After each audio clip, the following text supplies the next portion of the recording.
Welcome, everyone, to another episode of Taking Up Space, a Michelle A. Mayer podcast. Always excited about coming forward. Today's no different.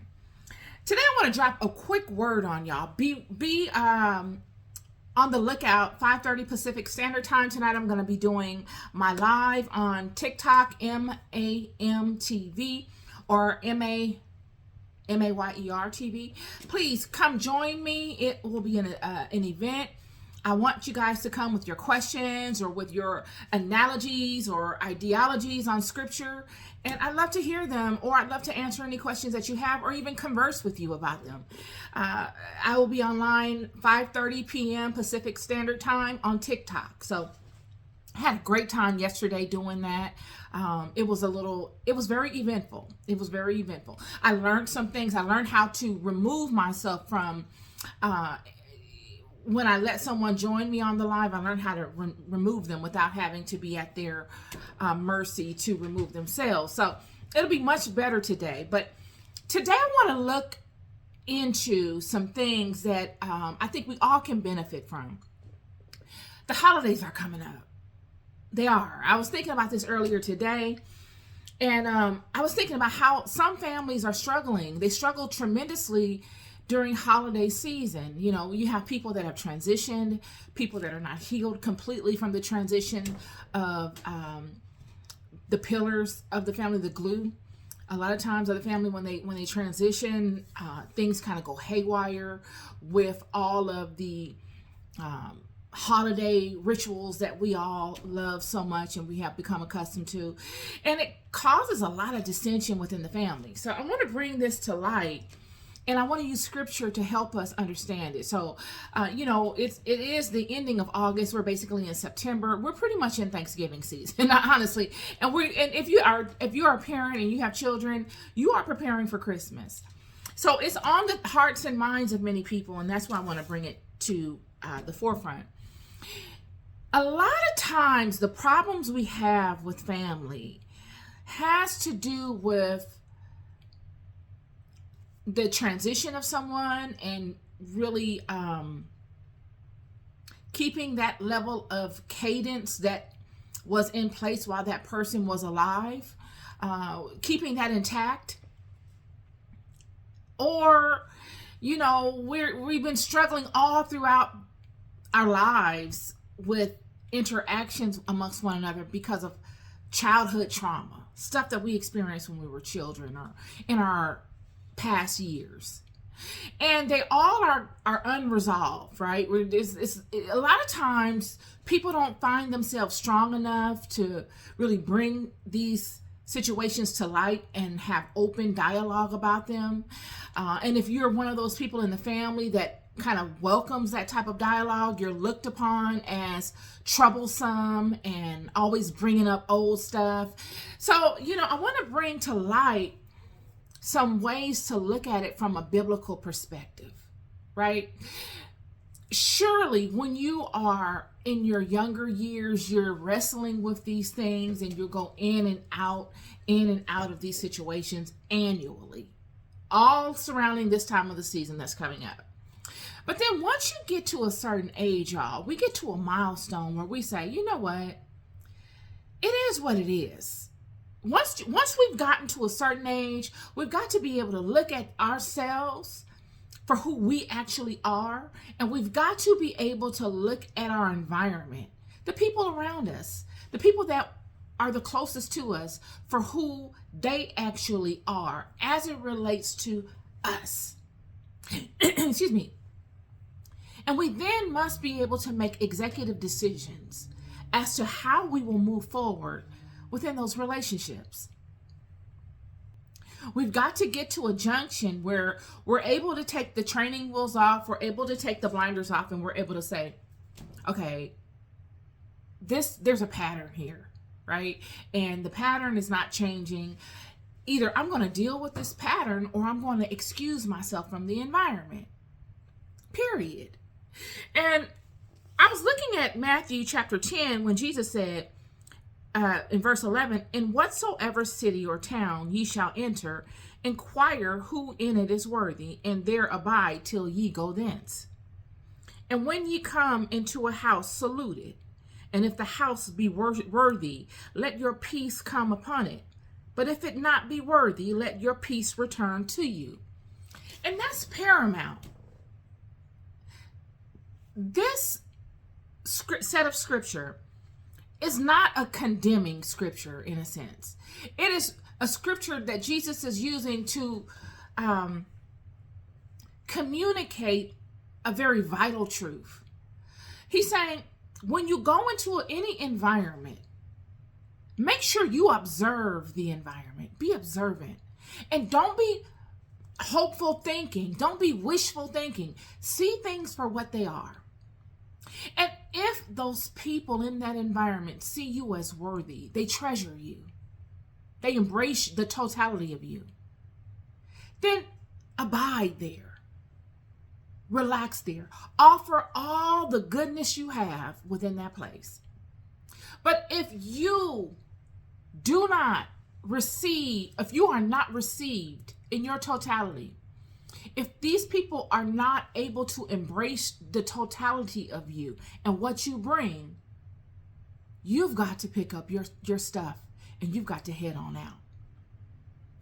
Now, what Jesus is also conveying, and that is unspoken, is the totality of what these 12 embody. You see, Jesus handpicked these 12.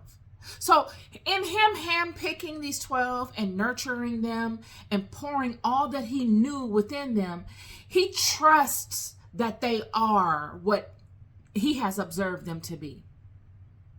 So now he is leading them out into the world as ambassadors of him, as representatives of him, people that embody the same mindset and philosophy as him. These are extensions of who he is, multiplied. So that he, in him saying all of these things, he's pretty much saying they're already going out into the world whole. I trust that portion of things. I've already proven these people. These people are whole people. And I am now sending them out into the world to be ambassadors of them. I am no longer concerned about any type of integral or internal situation that they may have within themselves. I'm not seeing any trait of low self-worth, low self-value that would undermine the credibility of anything that they go out and do in my name. We don't have any of these issues. These are whole people. So when you look at the scripture and you pick up where the scripture starts and it says, and whatsoever city or town ye shall enter, inquire who in it is worthy, and there abide till ye go thence. They are able, because they have been built up internally on a solid foundation, to be that which they have been ordained to be. Now they have the authority to go out and prospect and move amongst the world. They have the ability, the power, let's just say that, the power to determine what is worthy of what they have and what is not, because they have been built up on a very strong rock that the pillars of truth that Jesus has poured into them is founded upon. And this rock, that internal rock that they have within them as a foundation, allows them to see themselves as worthy. They know this. They know their worth. This is important. It's not up for debate. They're not going out into the world looking for acceptance. They don't need a hug. They don't need someone to pat them on their back. Why? Because Jesus has bestowed upon them the primary elemental sets of knowledge that they'll need to be able to stand firm in whatever environment they're in and be able to do the job. And the job will more than likely be rejection. It comes with it. So he first builds them up internally so that they can handle the rejection. It doesn't bother them. They don't feel ostracized. They don't feel as if there's some doubt within themselves. There's no lack. Once that is complete and they see and know, not even see, but they know that they are capable. They know their worth. Then Jesus says, I will send you out. Now you can go out and you can be ambassadors of me. You can be ambassadors of my Father, which has poured this into me and I into you. And you can be representative of this in the world and bestow these things to others. Yet if these people do not accept you, it is not your job to belittle all that has been bestowed upon you, to try to find a way of fitting into their stuff. No. You observe the environment to make sure that your inclination of them not finding you worthy of your gifts is true and correct. And then you pick up your stuff and you leave. And you don't turn back. You don't doubt yourself. You don't want to hear any of the riffraff and as to what had happened was and why and all of those things that get you riddled into conversations and back and forths. You don't need any of that. You need to just go and do something else. Go and offer your gifts to someone else. Why? Because, and how do you know someone else will value them? Because you know what you have. There's no doubt in it. And this is my word to you. In this upcoming holiday season, it is for you to know your value. If you don't know your value, nobody's going to tell it to you. The world will keep you void of it. It is for you to know. And it's for you to figure that out first. Once you've established that and it's solidified within you, it is for you to go out into those environments to honor that practice that you were raised to honor and that you love so much. Yet if those people do not acknowledge you at a fundamental respectful level for who you are and what you represent, or if they don't, there's people that have transitioned in families and the protocol of the family gathering has changed because nobody wants to uphold that dynamic, or you're falling out with family because they want to change that dynamic to a new dynamic, and you're like, I'm really not with that change. You know what I mean? I am, but not so much. Some things I can deal with, some things I can't. You've got to iron out, are these things that I can deal with, or are they things that I can't? And if they're things that you can't deal with, nor that you can come to some sort of resolution within that environment, you've got to know your value. And you got to make executive decisions.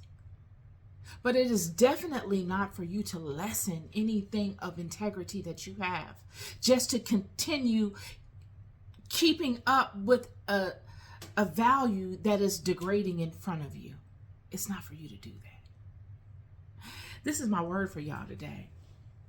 We are so loved.